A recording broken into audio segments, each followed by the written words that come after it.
What is going on, movie fans, and welcome back to my channel, MovieFiles. Today we are here to discuss the follow-up to one of my favorite comic book movies of all time, which released in 2018. We're talking about the sequel, and that is Spider-Man Across the Spider-Verse. That's right, this movie here was an absolute game changer, and today we're talking about one of my most anticipated movies this year in today's spoiler-free review. But first, I want to talk to y'all in the comment section. Let me know if you all were excited to see this movie, and of course, once you've seen it, let's talk about what worked, what didn't work, some of your favorite moments, favorite characters, and are you excited to see more? But also, if you are a Spider-Man fan like myself and you've seen all 10 of these films, we're talking about the animated movies as well as the live action, where would you place Across the Spider-Verse on your personal Spider-Man list? Let's talk about it in the comments below. So like I said, 2018 Spider-Man was a game changer. Love that film so much. Was so excited to see this new one, and here we are discussing it. And I want to start off by talking about the people behind the camera that just push the envelope forward, that push the boundaries of what you can do with storytelling. I'm talking about the animators that worked on this film, the 3 different directors, Joaquim Dos Santos, Kemp Powers, Justin K. Thompson, and all of the writers.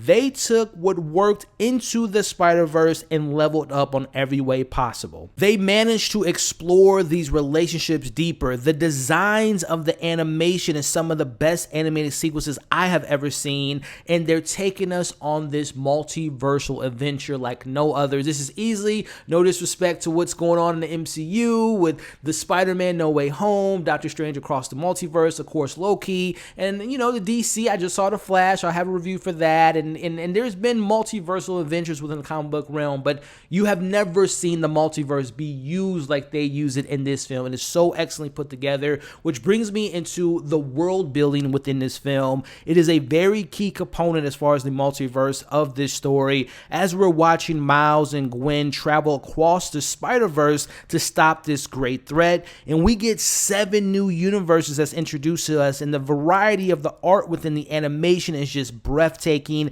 It's vibrant, it's colorful, and it's so unique from the previous universe that we see within this film. So again, we're traveling the multiverse again. Like, this is the best multiversal film that we've seen to date, and they execute it so perfectly. And what makes it even more impressive is when they blend together the different characters from those different universes, and they create this seamless space between each character. It's just absolutely incredible, which brings me to, speaking of incredible, let's talk about the story perspective and what's going on in this narrative and the themes that they're tackling, as it's been a year since Miles has become Spider-Man, and he's feeling lonely because no one truly knows who he is except for his spider friends that he met in the first one, and of course, in particular, his close friend Gwen Stacy. Now, in this film, we see this great display of the characters seeking acceptance from not only their families, but from themselves. The tone is still fun. There's a lot of great moments of levity, but this film is way more mature.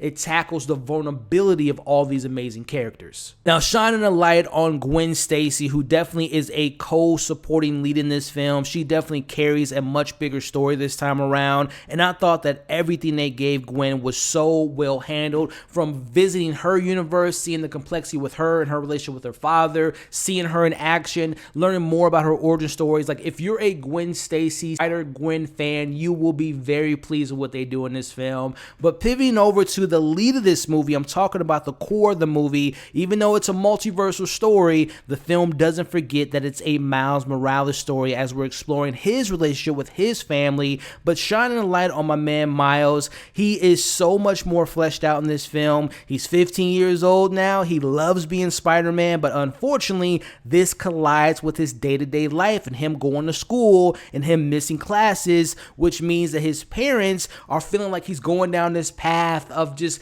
missing out on opportunities, and he's not taking advantage of the opportunities they've given him. So we're just seeing this personal story with Miles. We're expanding on what we got from the first one, and it is just, I love Miles Morales. I love his family. I love everything this film has to introduce to us when it comes to that dynamic. And diving deeper into Miles, we're talking about existential predetermination. Things are meant to be. These are the themes that we're tackling in this movie, and it's handled with such nuance, and the film poses what it means to be a Spider-Man. And I just love that we still continue the relationships with him and his father. We dive deeper into that relationship, as well as something I was looking forward to getting was the relationship between him and his mother. And those scenes are just so emotional. They're so well put together. There's a scene that you might have seen in the trailer, or they had a clip out there a couple months ago with him talking to his mom on a roof, and it's heartbreaking, man. I just love the dynamic of the Morales family. They are the heart, the backbone, the spine of the emotional thread in this movie. But bringing it back to my man Miles and his hero's journey, he's such an interesting and special character, and in this film, he proves that he belongs in the conversation as one of the greatest Spider-Man to ever don the suit. Which, to that point, I love that this film has that message within the story. We know that it was in the first one in regards to anyone can be a Spider-Man if you have the heart, the determination to be the hero, and anyone could wear the mask. So the whole idea of the representation that we get in this film was handled so beautifully, as well as the action is absolutely breathtaking. The soundtrack may be better than the original. The original soundtrack was fire, but this one is just so many good moments that put you in the mood.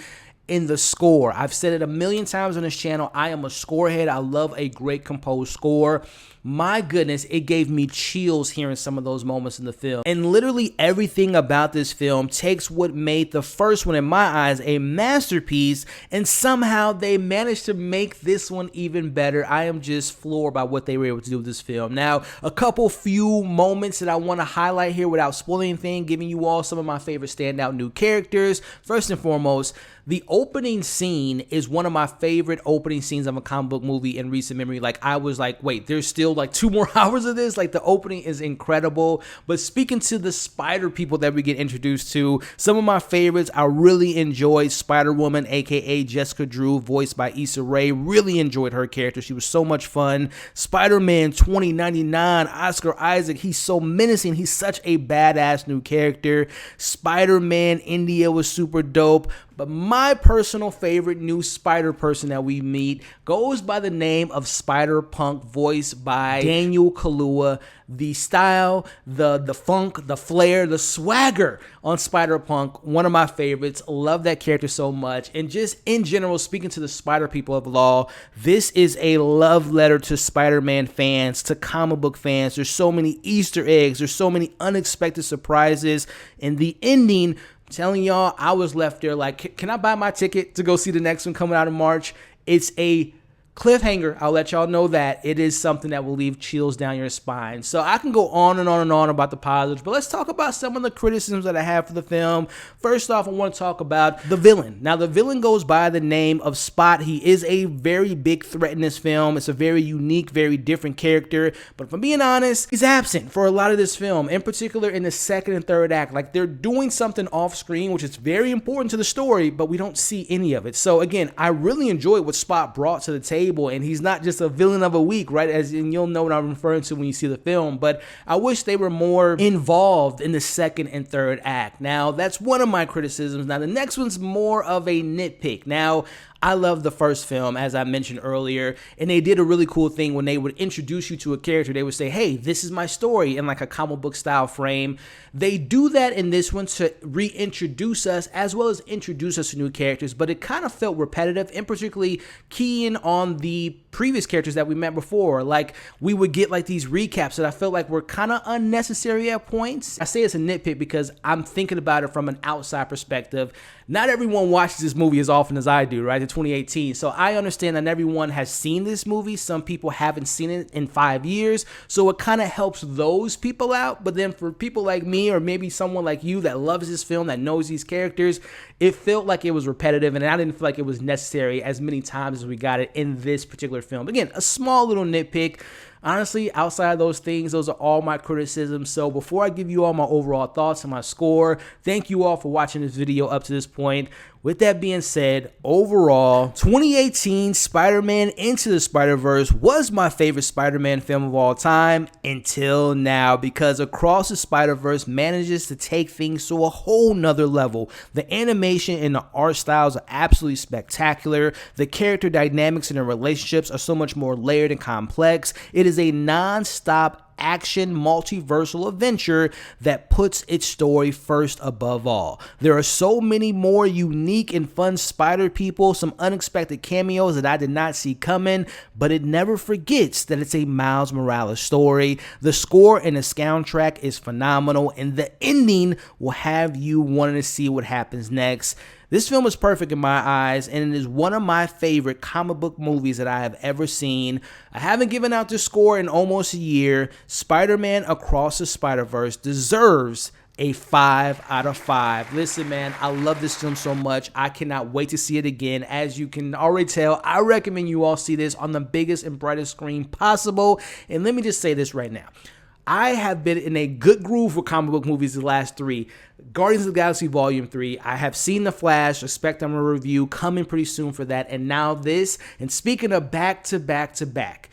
With this film coming out in 2018, with the new film Across the Spider-Verse, when it comes to March of next year, Beyond the Spider-Verse, if they stick the landing, which I'm pretty confident they will, we're looking at one of the greatest trilogies of all time.